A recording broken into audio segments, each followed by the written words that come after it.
We're having guests over this afternoon, so I've picked some rhubarb from the garden and I'm going to make an apple and rhubarb crumble. Such a simple dish,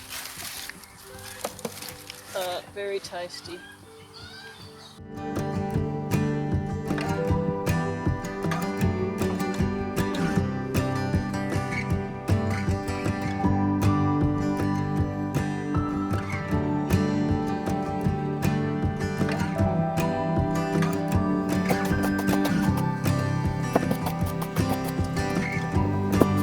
Now that I've got everything in the pot, I'm just going to toss in a really small amount of water just to stop it sticking, and 1/3 cup of sugar, whatever sugar you like.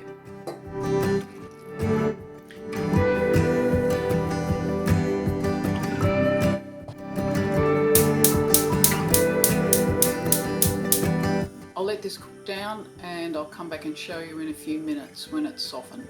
In the meantime, I'm going to make the crumble. The recipe I'm using comes from The Cook Companion by Stephanie Alexander, and I'm just going to do a bit of a tweak of her recipe. So instead of just having flour, I'm going to mix flour and almond meal, which will give it a bit of an interesting texture, a bit more interesting flavour.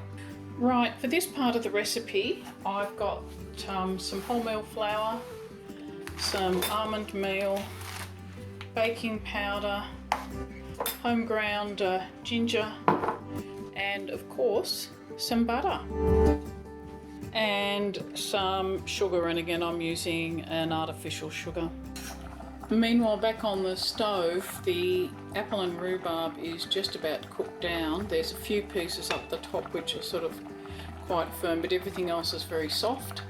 So I'm going to turn this off very soon and just let it continue to cook away. I don't want it to go to mush. First I need 60 grams of butter. Oh, not bad, 52.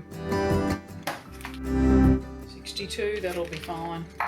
This is the sort of recipe where you've got quite a bit of leeway as to what you're doing. Putting that off to one side. I need to mix my sugar, ginger and baking powder. It's a teaspoon each of baking powder and ginger. I've only got a ½ teaspoon measure in here. I took the teaspoon measure off some time ago and I've never really found it again. There's that, it's a baking powder.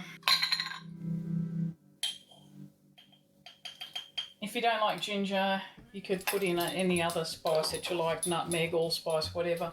Might even be nice to grate a bit of nutmeg into this, I think. We're lucky enough to have some real nutmeg here. Honestly, if you can get it, it's really fantastic. And I've got my teeny tiny nutmeg grater. So in goes the sugar. And I just need to mix this around. The main ingredient is the flour, or in my case the flour and the almond mix. So I'm going to put in 50 grams of wholemeal flour, or as close enough to it as I can get. Good. And 50 grams of almond meal, and honestly if you go a little bit over, it's not going to be a huge issue. This isn't really one of nature's precise recipes, which is probably why I like it.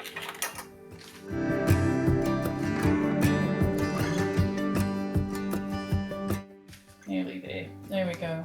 Just over 100 grams all up of flour and almond meal. Now the critical thing is to cut the butter in and rub that into the flour and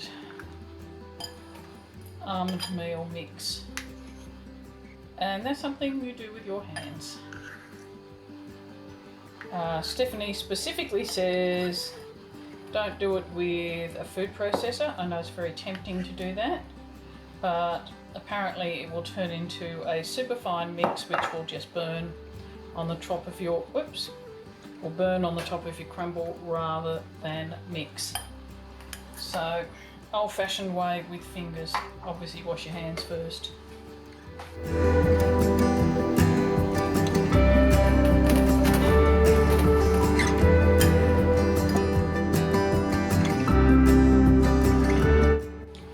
Mix the sugar and spice mix in with your crumble and just mix it up. Probably really need to do that with my hand as well.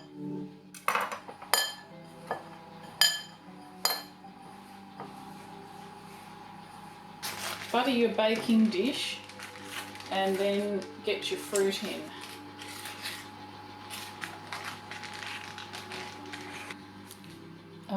This has quite a bit of juice in the bottom of it, and I won't be putting all of that in. In fact, I want to have fruit, not too much juice. I'll use a slotted spoon to get this out. Now just crumble your topping over the fruit, and I'll get that in the oven. And it stays in the oven for 30 minutes. 30 minutes at 200 degrees centigrade.